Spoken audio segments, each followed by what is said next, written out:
Once again, good morning. Welcome to the Green Economy Forum organized by Eurocham.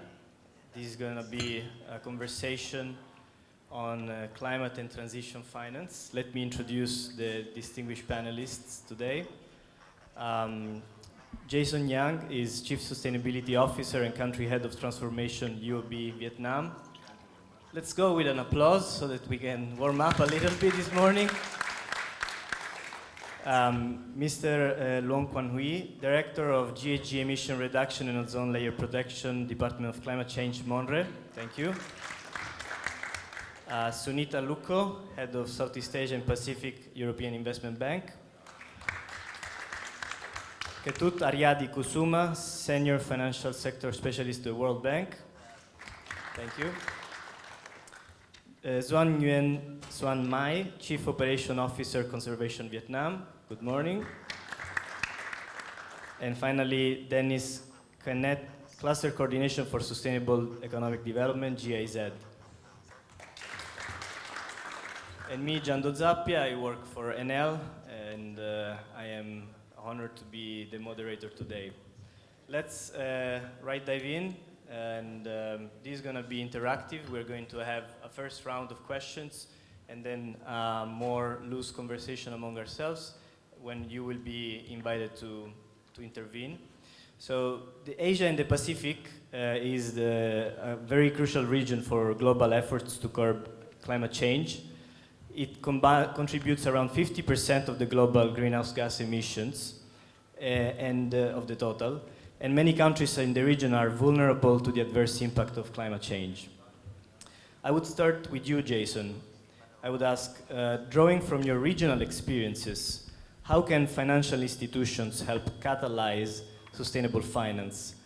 What are some of your thoughts around helping to transition some of the hard-to-abate sectors, such as steel manufacturing or oil and gas? Right, thank you, Zando. And in fact, a couple of days ago, UOB just released our net zero progress report. And I think this question comes in really timely for us as well to share about our regional experience. I think when we reflect back on our journey back in 2021, that's how we started our sustainability journey as a bank. First of all, I think as we operate across ASEAN as a region, it's important for us to reflect upon what is the targets, what are the priorities and objectives for each of the jurisdiction that we are operating in, right? The very first thing to recognize is how do we then come up with frameworks, how do we come up with solutions to enable our clients in each of the jurisdiction and the regulatory bodies to succeed in their net zero targets. All right, so that is the very, very first part that we need to recognize. Whether it is to support in terms of the green transportation, all right, whether like similarly for Vietnam, whether it's in terms of energy security, whether it's wind energy, whether it's in solar farms, right? So these are the areas that we take note on their priorities and we set up frameworks to enable them. Now, the second part that I think is equally important is to reflect upon our own lending books. All right, it is important before we even jump into the bandwagon saying that hey, we want to achieve net zero by 2050. It is really important for us to understand where our position is today as a bank, all right? Because every bank is different. Every bank is different in terms of the composition of the lending books, in terms of your risk appetite, business appetite is going to be different. So for us as a bank, we have identified 6 key sectors.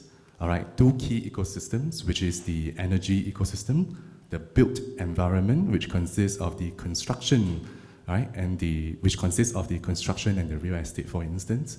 All right, and we know that these constitute 60% of our lending books, and there's a chance for us to make a difference, make an impact. All right, from engaging our customers and in the footprint that we operate in. So we came up with, based on our understanding, and we came up with frameworks to support the various initiatives of the government. For example, whether it is in terms of green buildings, whether for the likes of Vietnam is for the smart cities, circular economies, And for Vietnam, it's really a very important, trading hub, export hub. So how do we then enable green trade finance? All right, there will be hard-to-abate sectors as well. We don't run away from that. I think the loaded last question I've been asked a lot as well. All right, so how can UOB help our clients, especially in the hard-to-abate sectors? So the very first position, we understand we don't run away from the issue. The concept of sustainability is not just about net zero, not just about that, not just about emission, but rather a very coordinated transition with a good social outcome, a good economic outcome. All right, so as far as the bank is concerned, we do engage our clients and make sure that we provide that relevant support, right? And then it's a win-win-win across both economic transition and as well as social outcomes. Thanks. Thank you, Jason. And we move from a commercial bank to a multilateral development bank, EIB. Sunita, I would like to ask to chime in on the energy. What are the primary elements of EIB's approach towards transition finance? In particular, how to bring down the cost of capital for energy projects? Thank you. Thank you for the question, but I'll just build on what Jason just said. Every bank is different. European Investment is an EU bank. It's the bank of the EU Climate Bank. And well, it's a non-profit making institution, so we really support the economic development and sustainability through the climate finance.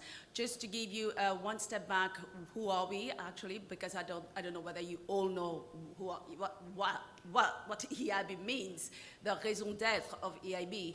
EIB is the bank governed by the EU member states, EU-driven bank, and well, our action is really to focus on climate, and also our political leaders has requested EIB to focus on climate because climate is now an issue for everyone.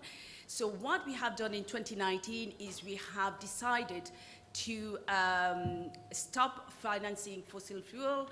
We have all our operations are aligned under the Paris alignment, and we have also committed to finance to have our financing dedicated to climate action and environmental by 2030. That is the pledge that the EIB did. This being said, we have already achieved that target I would say a few years ago. So our lending is over 50% into climate action, and we have also pledged to mobilize 1 trillion euros into climate action by 2030. So this is really, it's next door, 2030, but we thought it was really, a leapfrog in our ambitions, but we have already contributed 36 billion euros into climate action last year.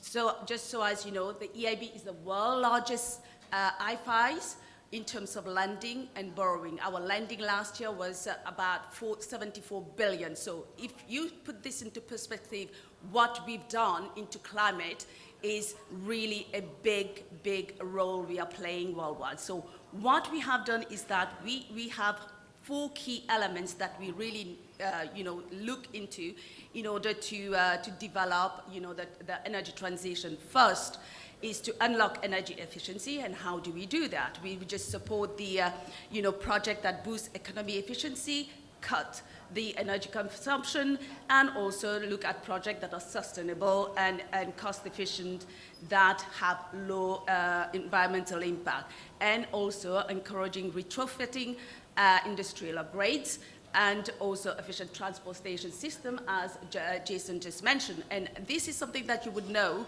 that now we are really going into that field of retrofitting, building cost efficiency and all this. So second is also to decarbonize energy supply. How do we do that? Simply, we just support the project that shift from carbon heavy to clean energy. We promote renewable energy. We are the lead financier in renewable energy finance. finance around the globe, and we are also aligned with global climate agreements to combat climate change. As I said, the EIB is the EU climate bank, so this is our role, is to really fight climate change. So third is to support innovative technology and new types of energies infrastructure. You would know that nowadays we talk about new technologies.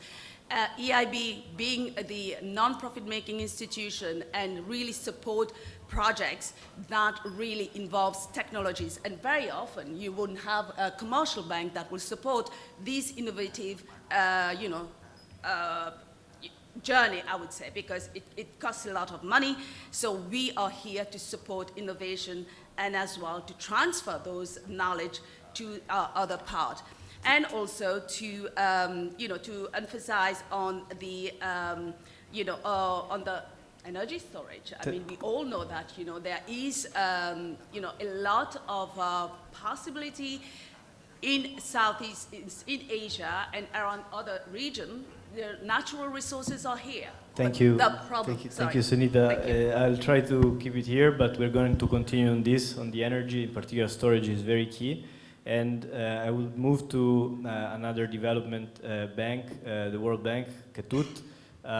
You are a specialist in the financial sector, so I would move from the energy sector to the structural changes of the financial sector. This is because we have seen that there are key challenges contributing to suboptimal mobilization of climate finance in ASEAN. So how to fill these capacity gaps, how to, in reporting and measuring impact. So what do you believe is needed, especially to enhance the participation of commercial institutions? Thank you, Jando, for the questions. I think from my perspective, I mean, looking at the financial sector as the financiers of all this investment, right? I mean, if you're talking about Vietnam specifically, we have a huge challenge in terms of the financing gap. The World Bank published a report called CCDR, Country Climate Development Report, that provides some estimate on how much investment that is needed to achieve the net zero commitment of Vietnam by 2050. The number was already like a couple of years ago now, 368 billion. That's a net present value. So depending on how you calculate it, and the cutoff time, the amount of financing needed for Vietnam is huge. Maybe if you do cumulation, it's probably around 700 billion US dollar for the next 20, 30 years. And we look at the current capacity of the financial sector to finance this is very limited. We know that the public needs to finance it, of course, but public can only finance up to maybe 1/3 of the investment, so the rest needs to come from the private sector. And where the private sector gets the financing? The financial sector. And how much the financial sector? Right now we have, Vietnam has quite a large credit to GDP ratio, around 125% to GDP. That's approximately 500 billion US dollar, but that's already the stock of the credit. So we need to have like more than double that amount just for the green investment. So the challenge is huge. And the green finance itself is a new, I would say, a new theme. Although it's the trendy theme, but we can see that not everybody understands what is needed. Even in terms of the taxonomy itself, what constitutes green projects, there's still not a full clarity. And Vietnam that has not issued the green taxonomy yet.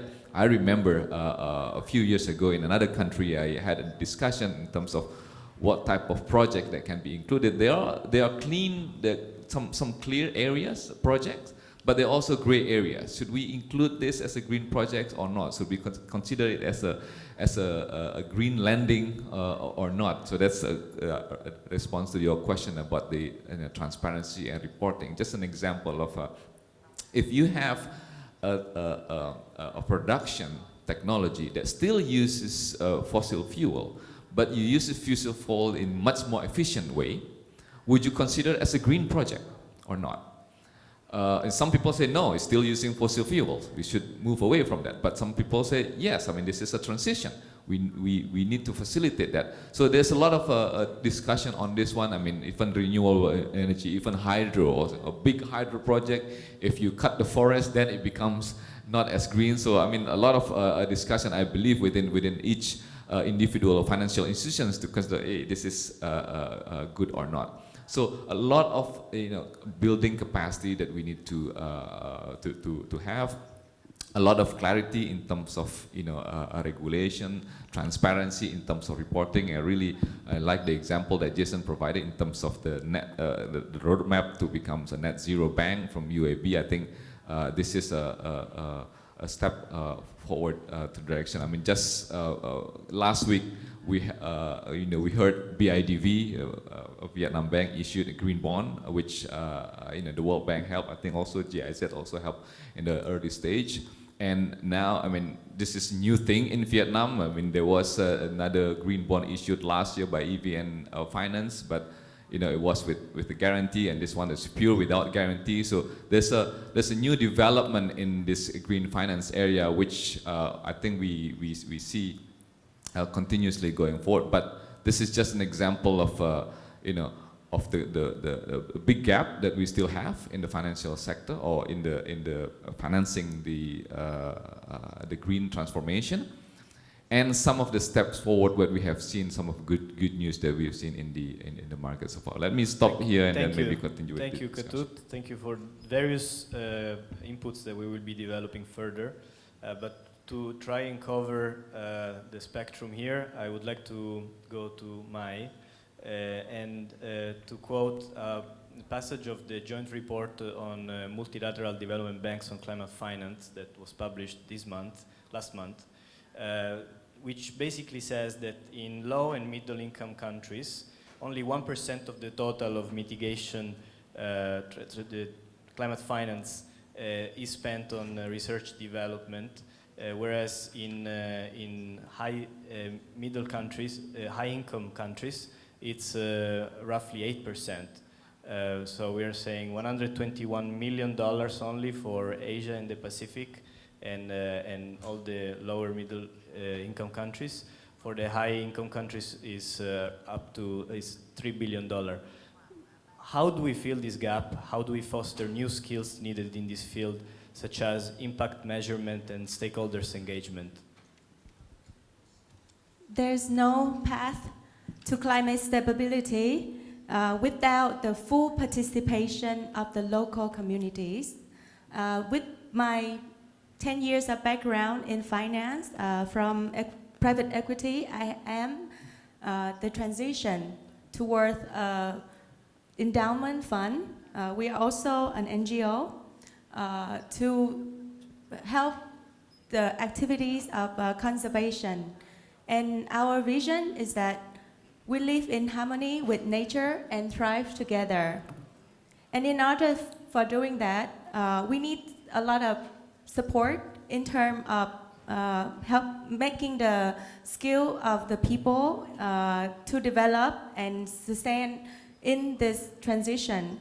So the same concept for Conservation Vietnam was introduced to our partner in Europe. And after several months, they actually be able to fundraise up to 2.6 million.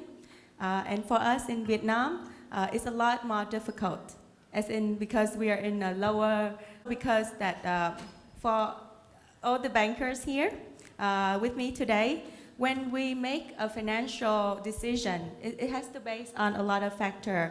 We need, like Jason said, he has to engage his clients. And Sunita is also about the backbones of the Paris Alignment Agreement. And then so for that, when we translate to the local community, there's a huge gap.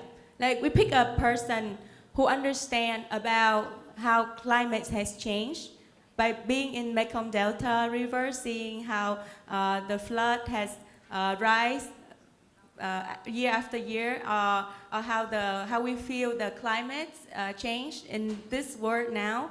We cannot feel it if we are all sitting in air condition, right? But the people who are working at the local level, they can see it every day. And for your question, how are we able to bring in the knowledge? We do the knowledge sharing to the local communities to have this perspective. And then from the finance sector, the people in finance can understand that and can join in the decision making. It takes the fostering of open-minded culture where leaders are inclusive and taking the response from not only the high-level management but also the people who are working on the ground.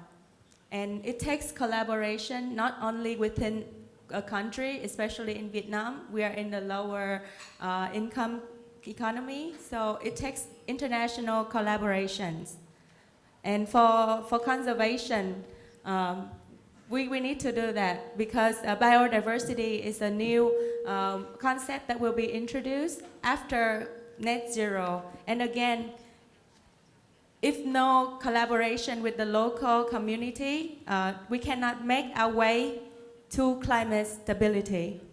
Thank you, Mai. Going to Mr. Hui from ONRE. The gap in financing is quite stark. We know that to deliver net zero, we would require $6 trillion being spent every year, and we are not even passing the mark of 1 trillion as of now. And I would like to better understand your views of the international cooperation and the implementation of the Paris Agreement, your decision to whether to take the route of the just energy transition partnerships that have been developed around the world, or what you believe to be the top priority for the government. Thank you. First of all, good morning, and thank you, Luracham, for the opportunity to be here and share with you. The first question Jason asked me this morning is, where is the government's priority? So it seems like that everybody is concerned about what would be priority for the government. And at the moment, I quite frankly say that, well, we don't know yet. We don't know yet. Because there's everything within that energy transition is, for Vietnam at the moment, is priority. And first of all, that while we have the PDP-8 and our partner next door is talking about it right now, and there's all the projects listed in the PDP-8 would be our priority, that if that to say.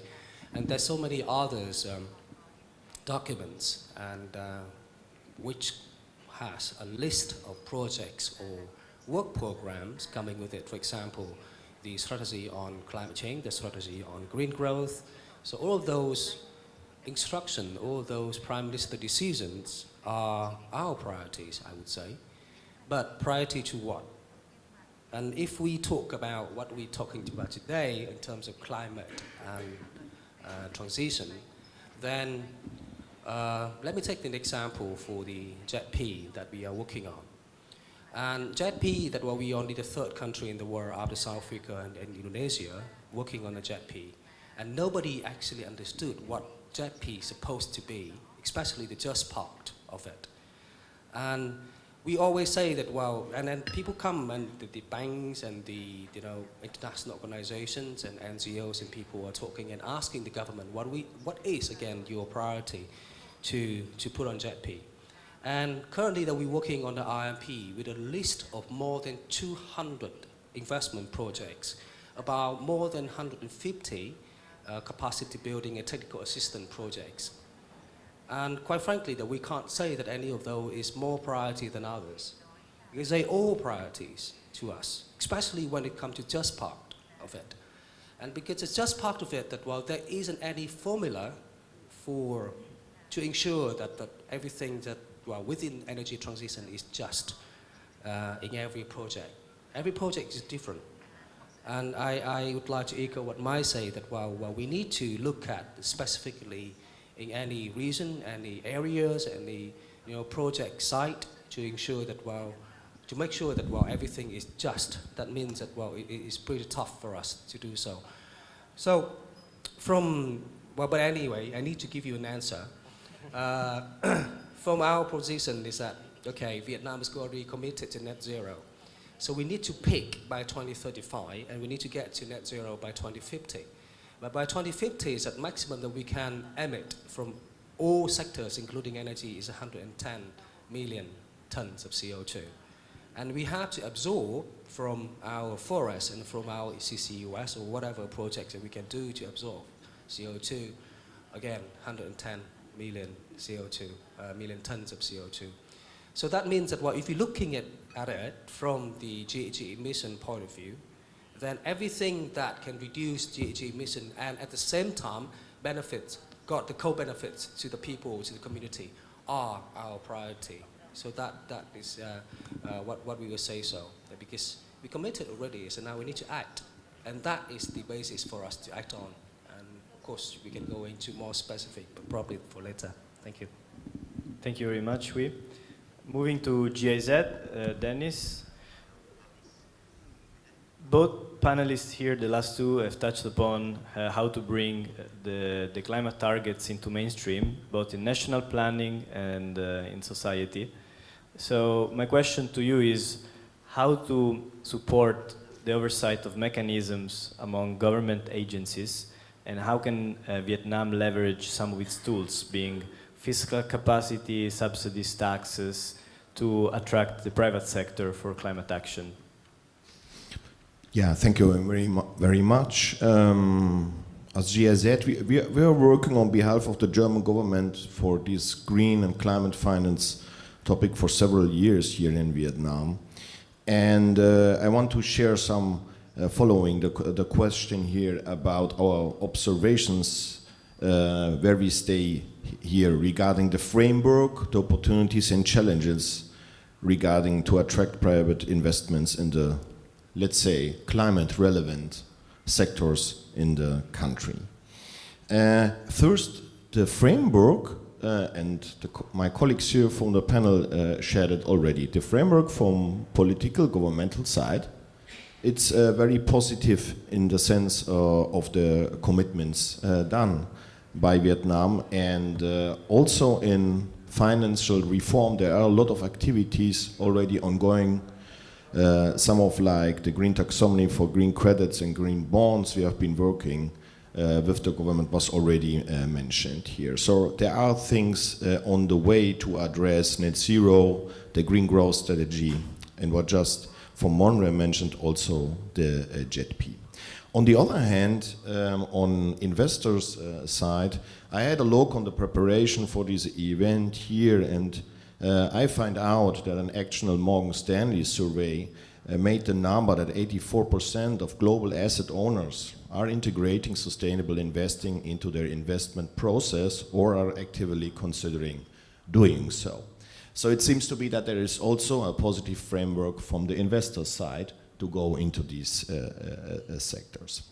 So the framework is well, and if we go to my second point, if we know the framework, there are also some challenges, some barriers to overcome, to combine the investment to the relevant sectors, and also to provide to the private investments friendly conditions to do that in an environment which is also somehow competitive for Vietnam and other countries.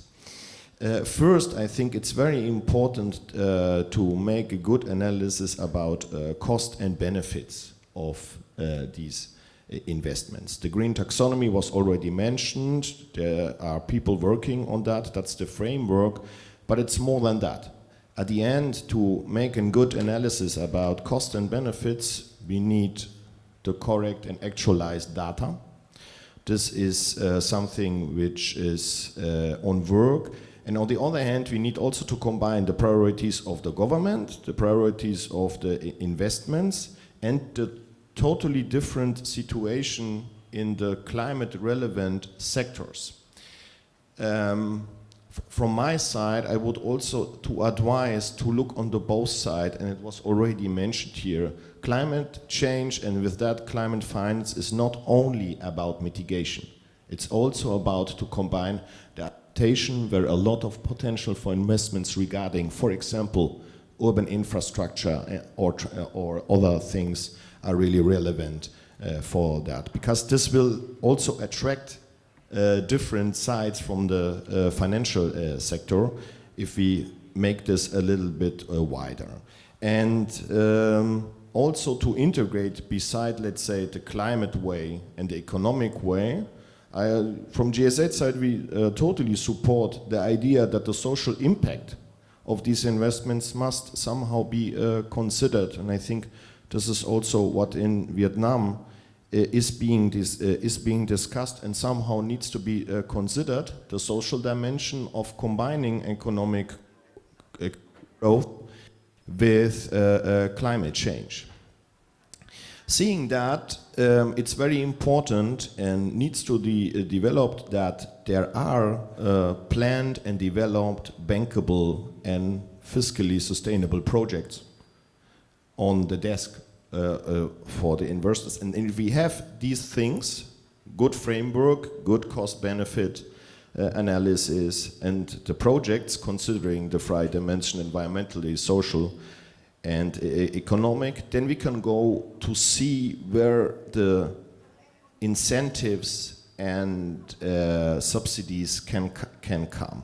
One example is, you may know that in Germany the government introduced such kind of a mechanism to promote electromobility for both sides, for enterprises, but also for the public. But at the end, Vietnam will need his own solutions for that. To combine green bonds, for example, with tax incentive is something also to consider. But also in the preparation for this event, we had a look in our last activities, and I think if we go into the tax incentives, we must also consider the introduction of the upcoming global minimum tax, which has opportunities but also challenges about regarding providing tax incentives for investors to go into climate change, which from our point of view, we are still on the beginning to analyze, but it's something what from GIZ side with our partners we want to develop in the future. Thank you. Thank you, Dennis. Many points and complex answer here. I would like now to ask any of you to take this question. We said that there are many moving parts in the solutions that are being prepared for the transition, but these are long-term efforts. The taxation system is not something you change in a year, and the capacity to train people and the modification of how economic activities are classified, the taxonomy just mentioned. One of the solutions that is being discussed very often is the case of blended finance, where philanthropic capital and public capital helps private investors to reduce their risk perception and make projects bankable. So what is the role of blended finance as a short-term solution until we have more defined long-term solution capable to delivering on our problems? Jason? Yeah, maybe I can share a little bit of our real experience working with World Bank, right, IFC wing, regarding the blended finance. So I think on paper, right, on theory, I think blended finance would be able to augment, number one, the risk profile of a project. Second, in terms of the cost of funds from the bank's perspective. So these are wonderful approach, right, to make a project may seem risky and become bankable. But as we implement some of the pilot with IFC in terms of supporting some of the energy efficiency projects in Vietnam, we also noted that that blended finance framework alone has lots of challenges that comes with it, especially in the cost of funds framework that the bank is facing with. All right, and we would like to see a little bit more how the philanthropic funds, public funds, it's going to come together to blend in with our commercial banks' funding as well to make projects workable. Maybe Katuk, you have some views on this as well? Thank you. You put me on the spot, but that's okay. Well, the way I see the blended finance, all finance that we are doing already blended. I mean, just on the basics, back to basics. Because if you have project, you have equity, you have debt. That's already blended, right? And why you do that? Because you have a different risk profile and different, expected return and so on. But having those only two types of risk and return, I would say, scheme, is not enough, because there are risks that that the lender cannot take, but for the equity holder it's like probably also too much. So that's why we have the mezzanine finance. You have the partial guarantee. You have the first loss taken and things like that, right? And then you mentioned about philanthropies and so on. I mean, I see blended finance not just a short-term solution. This is a long-term solution, because we're already doing it. So all this type of thing is just to fine-tune what type of risks that a particular financiers are willing to take, and what type of return that they are capable to or they want to take as well. So this, it certainly requires a lot of fine-tuning, right? Because different projects have different risk profiles, different investors, international investors and domestic investors. Even if they are the same investor, type of investor, like banks, they have different risk appetite. So it's just a matter of that. And also government. I think I see right now, perhaps some government, probably Vietnam included, this either take this project funded by the government or give it to private sector. Not either, because there are ways, and we learned it from the the world kind of a PPP concept. There are types of risk sharing that the government may be able to provide to reduce the risk and obviously the return, but then to fit the expectation and the appetite of the investors, viability gap, payment, availability payment, those type of thing, also partial guarantee and so political guarantee, also something that the World Bank Group, our sister institution MIGA, can provide, and so on and so forth. So it just needs some kind of a discussion in terms of refining that, and also the appetite from both the private sector and the public sector in terms of accepting this type of solutions. Thanks, Katuk. I know he's an expert, so he can take my question. Okay, may I add a little bit more? So for my background, I actually have the experience with the PPP model, and the most difficult part about it is that the gap between the private sector and the public sector, the frameworks, the legal framework is not there yet. So when we actually go into the operation, there are many parts that we could not overcome. So from that experience in PPP model, I moved to my next step here as Conservation Vietnam, which is a philanthropic endowment fund, where the profit will not go back to anybody, but the cost, which is conservation for Vietnam, toward the environment and biodiversity. So far, we've been taking our very small steps to explore what it's like, and I find that in market in Asia in general and in Vietnam, we have in depth our culture is a giving culture. People are very willing to give, because when you reach a certain point of prosperity, like Vietnam right now, it is an unthinkable abundance of economy that we could not think like 30 years ago when I was born. Basically, right now, my parents could not imagine how far I have come in terms of being a successful business, or having the status in the society, having the equal opportunity, and getting the support from my dear husband, who is here today, is also supporting me. And he's a successful man from Hanoi, willing to support his woman to do things that could help others, not only for the economy, but social economy. So I believe that the philanthropy plays a very important role in this economy. And we also know that for the unpaid economy, like the woman at home doing the household work, for the male to go, for her husband to go to work or to do any of the economy contribution, if we were gonna pay for that, the economy gonna collapse. Because the work at home who is not paying paid actually is the work that building the local communities. Thank Right. you. Thank you for this very powerful sharing. Yes, I would say. This is the real economy, not the one of the charts. So I think it's where we're going. Taxonomy will readjust also the pricing of economic activities in this direction. And it's very powerful what you just said. And you touched also on some of the challenges, though. You touched upon regulation challenges, and country-level partnerships are needed, collaborations are needed. And we are seeing a burgeoning development of initiatives. And sometimes people don't even have the span of attention to follow so many.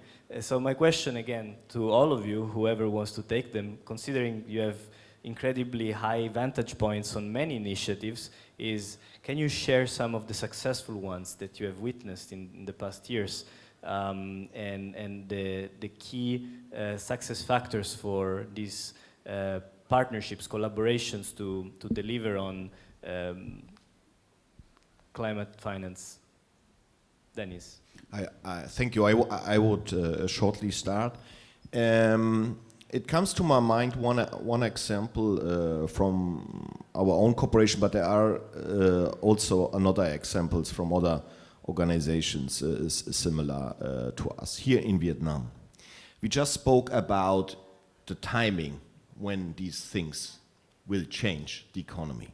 Some things needs to be changed quick, and some decision will have impact on medium and long term, where we really have to consider that we don't know 100% what will happen. I think in green finance that's well known, this condition, because you change a small thing and we have 10 impacts, but we only know 5 from them. So our experience is that this cannot be done easily with 3 or 4 years time frame projects. This is in these points is too short, because the development of Vietnam, yesterday we celebrated 30 years of cooperation in economic and finance of the German corporation. So 30 years, it's the base. And that's maybe one of the examples, because so at the end I have information gathering and sharing also to the colleagues who are working on that about the 30 years of development of Vietnamese economy and finance structure.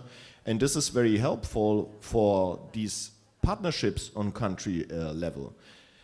It becomes challenging if you just jump in for a short term, especially regarding in green investments, because as I said in my first introduction, you need to know the framework, the cost, the benefit and cost analysis and all that. So I would say that where possible, and a lot of actors are doing, is really to establish long-standing, trustful cooperation base so that we can really develop something in green and climate finance on the longer run, that these 3 or 4 years, considering that emerging countries, and I have long experience with them, like Vietnam, are changing a little bit quicker in that sense than my own home country, Germany, for example. Thank you.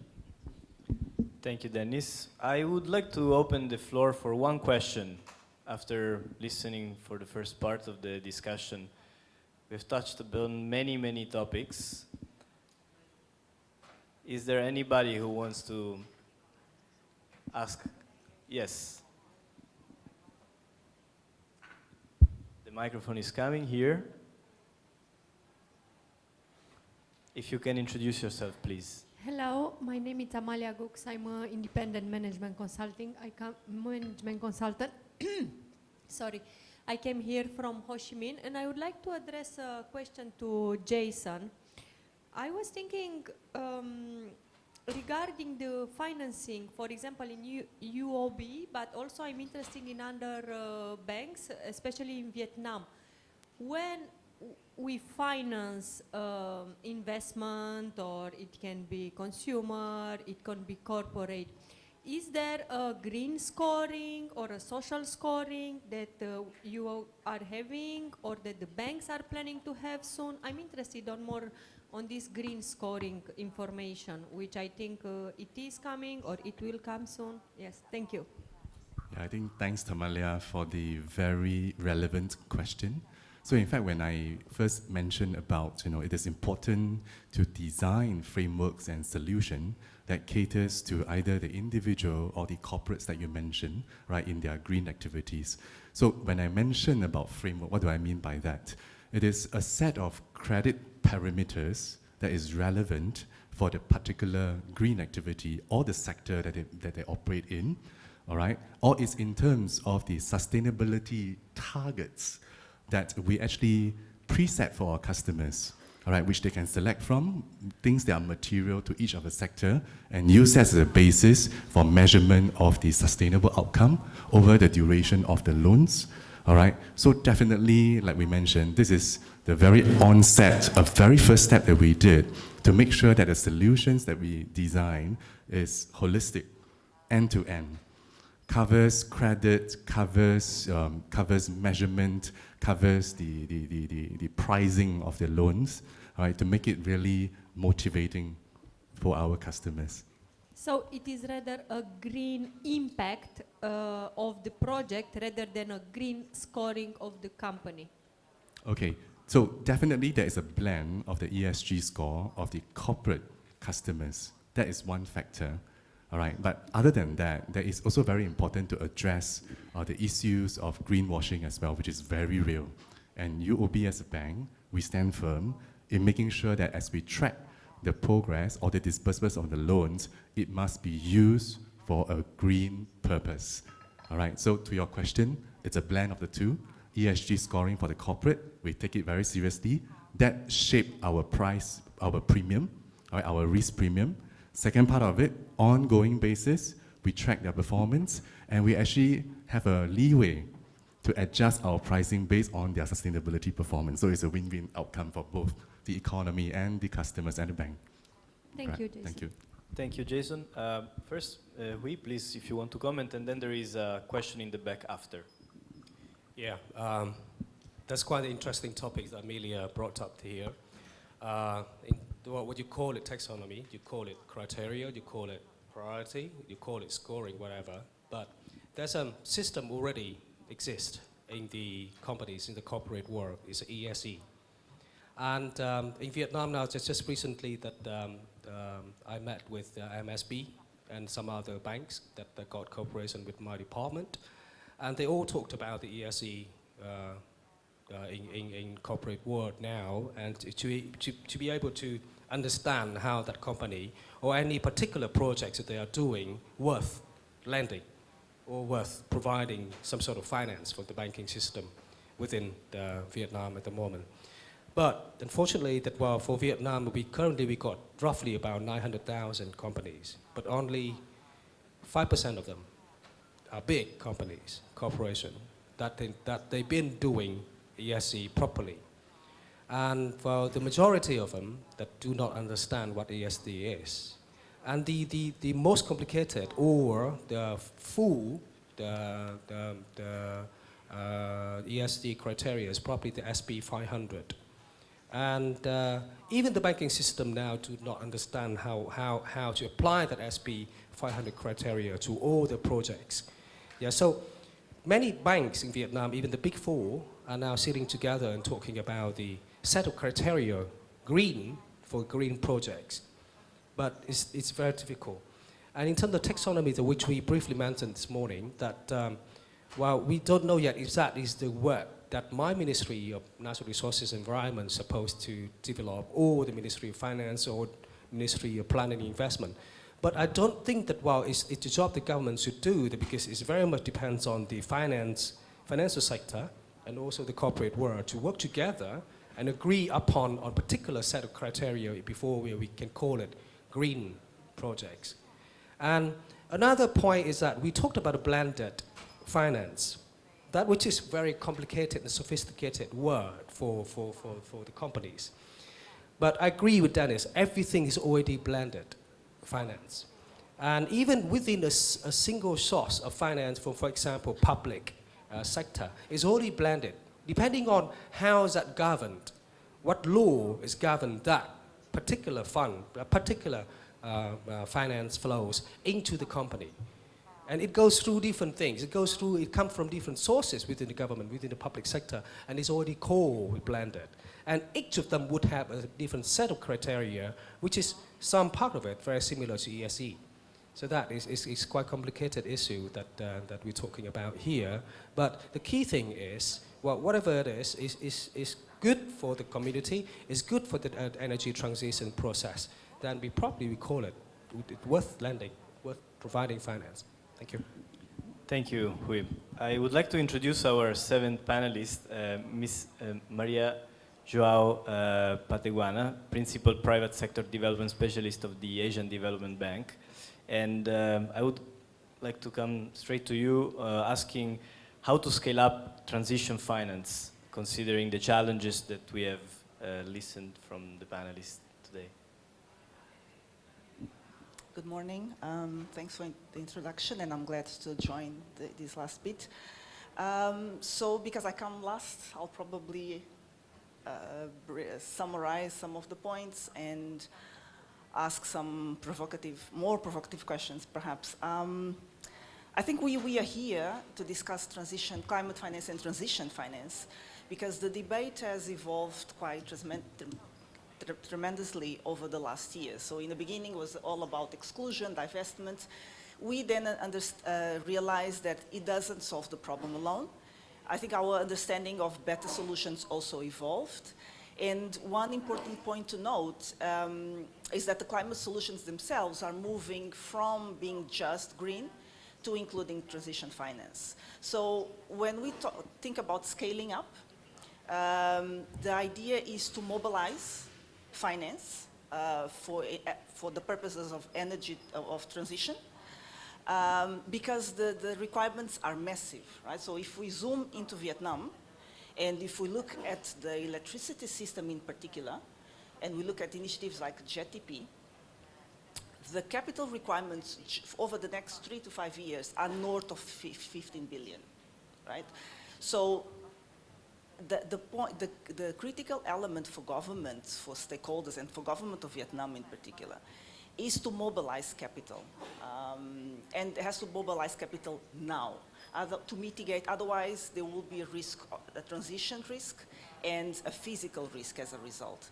So as we set targets for investing in climate finance, it's important to include decarbonization plans in those decarbonization capital requirements in those plans, otherwise we won't meet the desired outcome.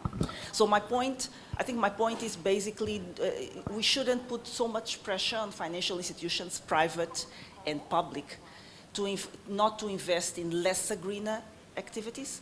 I think mobilization is the key, but scaling up means including the decarbonization plans, including mobilizing capital. There's no good or bad capital. Yes, one has to think about greenwashing and science-based data, but ultimately it's mobilizing capital and allowing institutions also to support the brown sector, otherwise transition won't happen. So I'll probably stop here. Thank you. It's very good. Please, Sunita. Well, I think that a lot of points has been touched. You were talking about the successful story. I'm not going to go previously, but I just take something that is really topical. On the just energy transition, for example, EIB has pledged 1 billion euros for South Africa, and it was not a walk in the park, as you might know, because of all the challenges you mentioned. It was there, but we are learning. And also we have pledged for 1 billion Indonesia, which is as well not very easy, but we are getting there. And last week we have pledged as well 500 million with Vietnam on the JETP also. So I think what I'm trying to say is that, of course, what you're saying is capital, I don't think a lot of people say there's a funding missing, there's a funding gap. But I think we have to look at the global picture. It's not only about finance, it's about a collective effort, and it's not only the government. You have to have the society at large. You have the industry who has to buy in. You have international partnership that has to also help, and the industry, NGOs. All these has to come together. It's not only one person or one institution that can change all this. It has to be a collective effort from all sides. And that is the most important thing.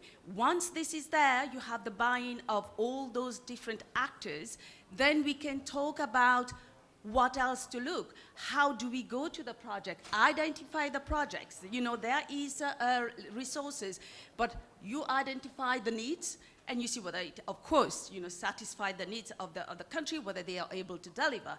So that is the thing that you need to go. And then afterwards, as you all mentioned, blended finance. I mean, as World Bank was mentioning, by default, it is already blended.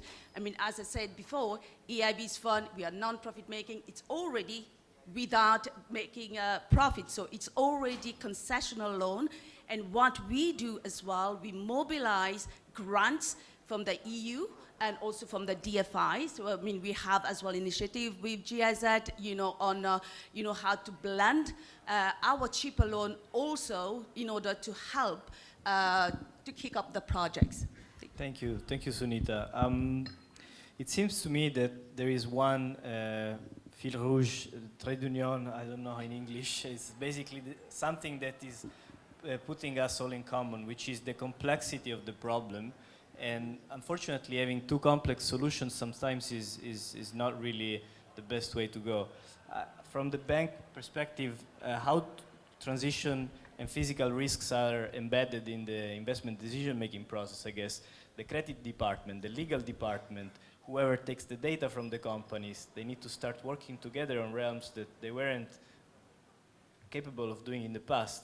Same as probably in the public sector, I suppose, talking to the Ministry of Finance and MYT and MONRE, different spheres of jurisdiction, the coordination is quite complex. So how can we simplify this? What is the recipe to create incentives even inside our own organizations to simplify and streamline processes and come up with simpler solutions, if possible? Is it an impossible question? Yeah, I can start again very short. What first comes in my mind, it's the combination.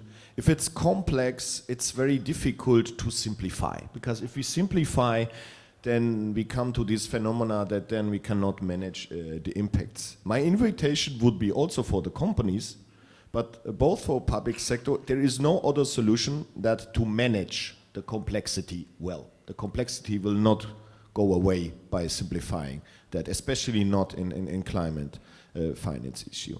And the second one, which is not only a Vietnam issue, it's also a German issue and maybe other countries, is really also the combination about to look, if you want to simplify thinking, is to see which kind of administration and bureaucracy do we need in these things, and to continuously have a critical look how this is developing.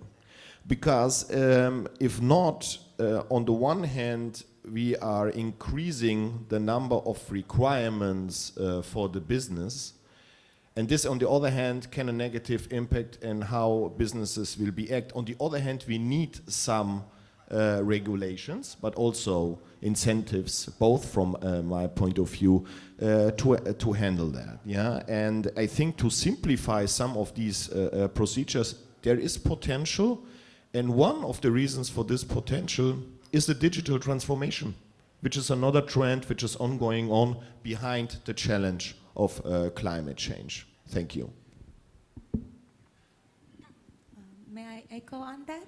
And I totally agree with the digital transformation, and technology has been developed so well that I recently found that the job I have been learning for the last 10 years doing finance by making the Excel spreadsheet and putting formula into it, it has been replaced by technology. Like nowadays, people who have no finance background can just plug in numbers and they go the whole model for them. So they basically did not have to go through what I had go through in the past 10 years, learning to be a finance person.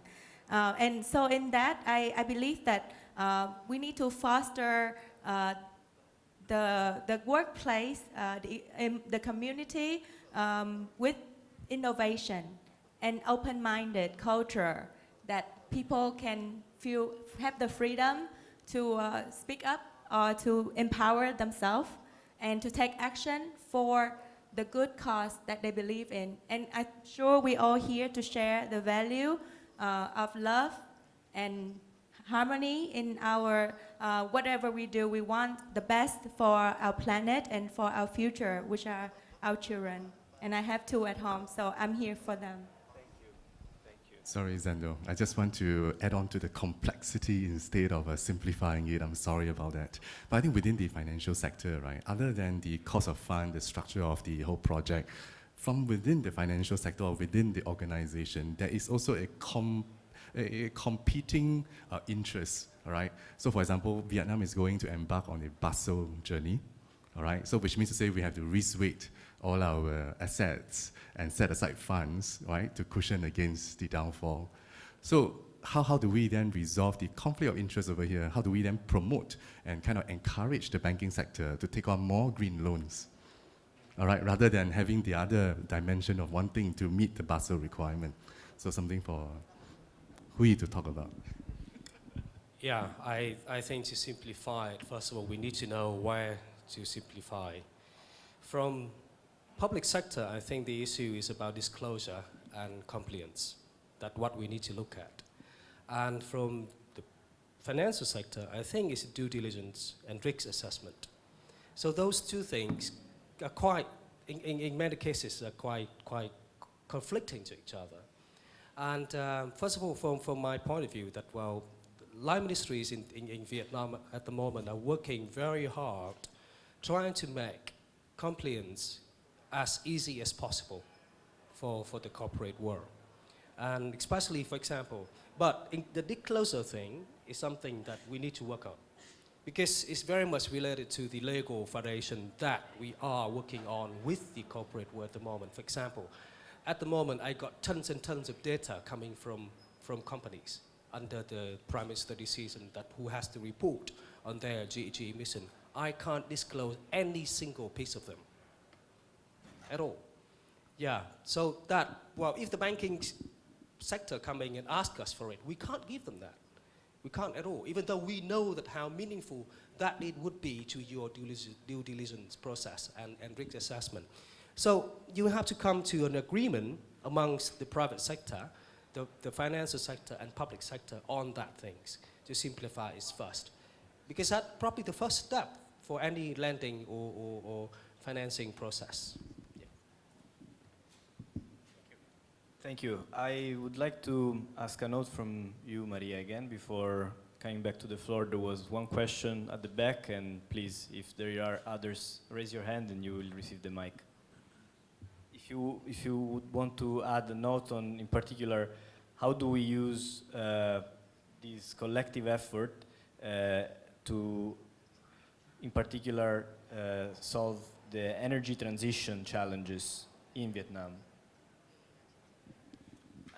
So I would perhaps highlight the one initiative, which is the ADB Energy Transition Mechanism. For those of you who are not familiar, this was an initiative that ADB launched at COP26. So basically, we step back and look at looking at the electricity system or the power sector, which accounts for roughly 50% of emissions, and has the potential to, if we solve the electricity system, then we unlock decarbonization issues and opportunities in other sectors. So we look at the highest emitting asset, which is coal-fired power plants. And so the initiative is basically to use concessional funds, public funds, private funds, to basically incentivize the early retirement of coal-fired power plants or intensive carbon generating technologies, or repurposing those assets. So the initiative, it's challenging, and Vietnam is one of the pilot countries. So this is an initiative already piloted in Indonesia, Philippines, and in the meantime, other countries have joined. Vietnam is one of them, Pakistan, and recently Kazakhstan. So ADB has taken the leadership of documenting how do we ensure energy security and at the same time reduce emissions. It's not an easy task. I think that the challenge there is how do we set up in a quality manner precedents for future transactions. And beyond that, how do we also ensure that we achieve just transition? Because there are livelihoods, there are communities who are affected and livelihoods that are affected by this transition. So how do we best serve these communities? It's work in progress. I think the challenge is to look at risk allocation, to look at the power purchase agreements. How do we incentivize, how do we blend and use climate finance or concessional funds to optimize or incentivize early retirement? But it's one of the initiatives within the Vietnam context to scale up and expand the decarbonization efforts. Thank you. There was a question, please. Yes, thank you. I'm Zhang. I'm from Swiss Corporation Office. Thanks a lot for the panel and sharing from the regulatory perspective as well as from business community. I do have two basic questions for the panel, but also for the business community as well. So first of all, we all agree that for Vietnam to honor its commitment as COP26 on climate and transit finance, the demand is enormous, right? So the public resource is not enough. It needs to crowd in the private investment as well. But what should be the right mechanism, the right channel? So here it boils down to two things. First, whatever we invest, we need to have a thing to be verified, that this is green investment. And then, at the end of the day, it is a green taxonomy. And it takes quite some time for Vietnam to come up with green taxonomy. To my understanding, it is not yet available. Where international market, it is on there. So my question for investors here, whether or not this market now is ready to adopt international green taxonomy, so that at the end of the day, we can all kind of commingle or harmonize international investor requirements as well as domestic investors' requirement. So my first question on the readiness to go for green taxonomy and reduce administrative procedure, right? So that's my first question. My second question, again, boils down to the source of funding, public-private partnership mechanism. And we all understand that for investment in the climate change project, it is part of that, it is for the public return, part of that for private return. So for the public return, yes, it makes sense that the public resource should put in, right? But then what should be the optimal threshold? What should be the optimal for public resource to share the cost of such respective investment? Then it requires a cost and benefit analysis ex ante, a proper one, and transparency system. And whether or not Vietnam has this system in place now, that's my question. And again, as Dennis said, that investment for climate transition finance, it is a matter of urgency. And we have only some 20 years ago. Do we need to invest for that by all means? Or we need to have a fundamental reform in order to have foundation in place first? Otherwise, public resource might be lost for the title or the so-called as a climate finance. When transparency is not in place, when proper cost benefits ex ante is not yet properly adopted. Thank you. Thank you. Maybe I can just touch on the verification. One way that I've seen quite effective is in Singapore, the Monetary Authority has created a loan grant scheme to up to 125 Singapore dollars to cover for verification costs for green finance. I think to incentivize borrowers to access this type of products. The rest, I leave it to you specialists in the field. Dennis, yeah? Very, very short, because we know each other from the Swiss and German cooperation. I want to, unfortunately, regarding the green taxonomies, I want to add something which we need to consider, because I have the feeling, yes, it's important to have that kind of framework, but what we are also observing is that on different levels and in different stages worldwide, there are being developed a lot of them. And this is because we had it about the complexity, so we are increasing the complexity again on that side. So I think it's important to do that, but we must also find a regional or international coordination mechanism for that framework. I think the next panel is about taxonomy, so let's keep it on climate finance for now here, okay? It's gonna be interesting later. Please. Can I respond just quickly? Certainly, taxonomy is important, and having Vietnam taxonomy is also useful, but it doesn't prevent business community to actually use the international taxonomy to raise financing. And then we did BIDV, with its green bonds, did using a standard from the ICMA, so it can still be used.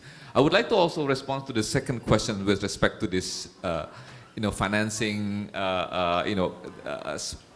which one goes to the public sector, which one goes to the private sector. I guess, in principle, when we look at all these priority projects, now it depends on, like Mr. Hui mentioned, everything is priorities, right? So let's see the financial returns of this project. The highest financial return, give it to the private sector. Because the private sector is willing to take it, they can take the risk because the return is high. Up to a certain point, the private sector will not take it, right? That's we use to blended finance, some risk sharing and so on. But there are a point where any financial return, because it's so low, would not be taken by the private sector. And that's where the public sector comes in. So, and then we have to look at the economic return of these projects, which ones give to, even though financial return may be not high, but economic return may be high with all this, social projects and so on. That's where the biggest priority for the public sector to put in the money. Because otherwise, if the government just pick, all the projects with different returns, the cost of fund for the government is actually the same, which is the cost of public debt, right? So that doesn't match with the risk and return profile of the project. So this is, I think, this type of analysis needs to be, done in order to, decide, okay, this project goes to private sector, this project is taken by the public, and this project will require some kind of a blended finance. Please, Jason, and then the last question. Okay, can I very quickly answer to Young's question on the readiness for Vietnam? So, we have made the commitment that we will be net zero by 2050. That's our pledge. So rather than saying whether we are ready or not, I think the very critical thinking is about whether did we start too late. All right, if the consensus is that, we risk starting too late, then now is the starting point and let's run towards it. And blending in with the right mechanism, learning from the other jurisdiction, their journey is very important to help Vietnam along. All right, whether it's in the form of taxonomy, whether it's in the form of a cross-ministerial policy, how MONRE is going to interface with MOIT, all right, to bring about the best combination and the best outcome.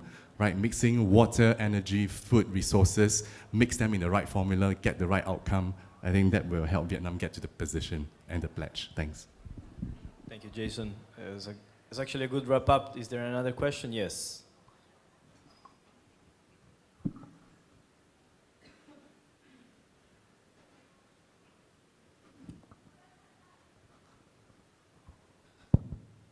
Good morning, Mark from SMB, Netherlands Development Organization. we hear a lot of pledge and investments coming on, but most of them are like linked to loans for the private sector, which is fine. But we usually find that these are like for, let's say, specific investments in a physical boundary of a specific technology, right? But there's a whole system around that investment that requires to be changed, right? And this requires investment.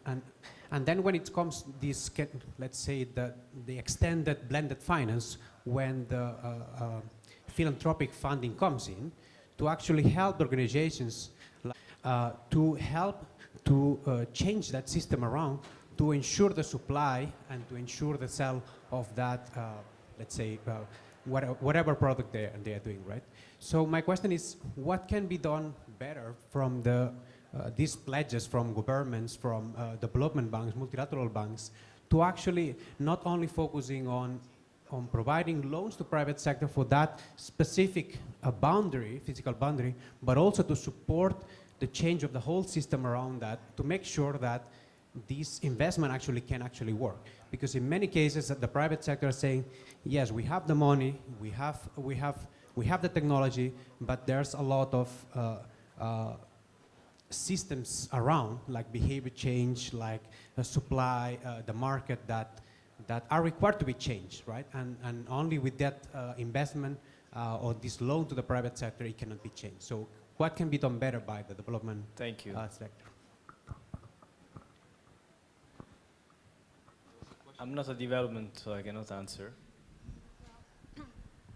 Maybe I do not have the answer for it, but I'm from the panel and from the question, I see that we are getting somewhere, and maybe we're almost there. Maybe we need to just keep our mind open and more collective work in order to foster innovation. Because like in this time of technology and the commitments from the government, from the public sector and the private sector, maybe we are almost to find the solution, and that's what conservation we are also searching for. Maybe we need to take that risk to see where there's a sunk fallacy cost, and we agree that with the certain amount of finance, we're going to accept that and see that this not work. So then we move on to the next project with the learning from the previous one, and with the experience and from the expert, like 10 people good at what they're doing. One person can be wrong, but 10 people, maybe someone will have the answer. Thank you, Mai, and I would let Ketut close the panel. Well, no, because the question is very loaded, right? Because we're talking about the old environment. So which part of that? So we can only address where we are working on, right? So let me just, coming from the financial sector, and I want also to kind of connect that with the previous question, right? From the financial sector, what do we need to do? I mean, not so much focus on the climate finance or the green finance. So we have a lot of agenda to improve in the financial sector, the banking sector. Yeah, we need to clean up the banking sector. All this, NPL problems, unresolved, viable banks, right? We need to clean those up. We need to complete the transition into a modern banking system, including change and legal framework for the banking. We need to recapitalize the banks because we need to have a bigger funding sources for the financing need that we have. We need to develop the non-bank financial sector, the capital markets. We need to improve the institutional capital base in Vietnam, mobilize financing from individuals and from households into into capital markets, into green finance on this. And we have to also mobilize international investors. And there are two things that can be done, which is not simple, but if it's done, it would attract a lot of international investors. Number one is to increase or to get Vietnam upgraded into investment grade category, right? Vietnam is still 1 or 2 notches below the investment grade. If Vietnam can improve to the next investment grade, then it will flow, invite a lot of capital flow into the country, which can be channeled for the green investment or the climate transitions, which financing need is so huge. Secondly, to make Vietnam get into the emerging market category.